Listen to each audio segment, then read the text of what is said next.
Hey guys, Dave here. Welcome to Centurion's review, the punk rock band of War Game Review Institutions. This is something a little bit different. This is the Avalon Hill General, Volume 1, Number 6, from March through April 1977.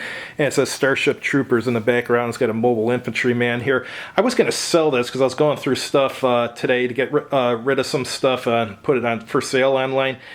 And I decided to flip through it. I actually had never read this, even though I've had it for years. And some of the articles were interesting, and I read a few of them. And yeah, it's a good magazine. I'm going to keep it. I'm not getting rid of it. But it's got an article here about Starship Troopers, the game. Here's what I really like. It's got solitaire troopers here, so it's some solitaire rules that you can use to play Starship Troopers from Avalon Hill by yourself. That's a wonderful science fiction game. I'm thinking about doing a article or a video about my 10 favorite sci-fi war games of all time, and Starship Troopers would be one of them. It's a nice article here he's got about playing it solitaire. And it looks like one of the playtesters here wrote a little expansion for it, and so you can cut out the counters here and stuff, so that's kind of cool. Here it's got an article, Saga of the Bug War.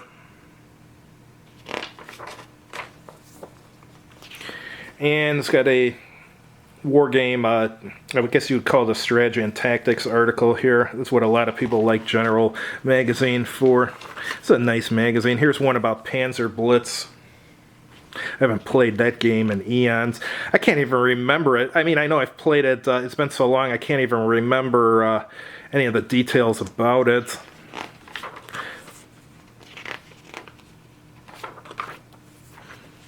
And here it's got an advertisement for the Arab-Israeli wars. I have that game. Advertisement for the collector, that I don't have. Doesn't look like something I would buy either.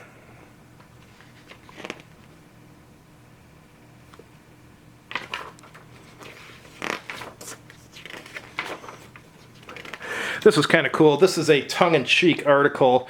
It's kind of a satire article. I read it about some guy who goes to his friend's house and he brings his copy of Starship Troopers, and his friend has semis being unloaded into his garage. So he's helping the guy put the stuff away, wondering what's going on. And the guy bought this imaginary war game that was so big it takes 2 semis to transport it and stuff, and only one other person bought it. He said, but don't worry, you don't need to learn the game. I'm going to play this by play-by-mail. And he said, but only one other guy bought it. And he's like, yeah, but the guy's, I don't know, in Brazil or Argentina or something, so he's going to play this monster imaginary game against someone on another continent through play-by-mail, which I thought was kind of funny.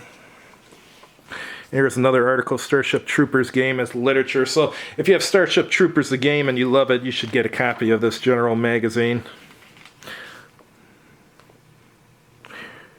Here's an article about Tirpitz. Another one about Tobruk, I guess. Yeah.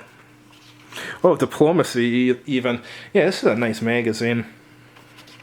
It's a shame there really isn't any magazines like this anymore. I guess you could say that websites have become the substitute for it. But one thing good about these magazines is it's had all this information like in one issue. Like nowadays, games now you can find, I guess, new scenarios that people wrote and so forth, and little articles, but they're all on different websites. They're not in one central location, whereas with this magazine, you're getting all this great information in one central location that you can just hold the issue in your hand. So that's kind of cool. You can't do that anymore with websites.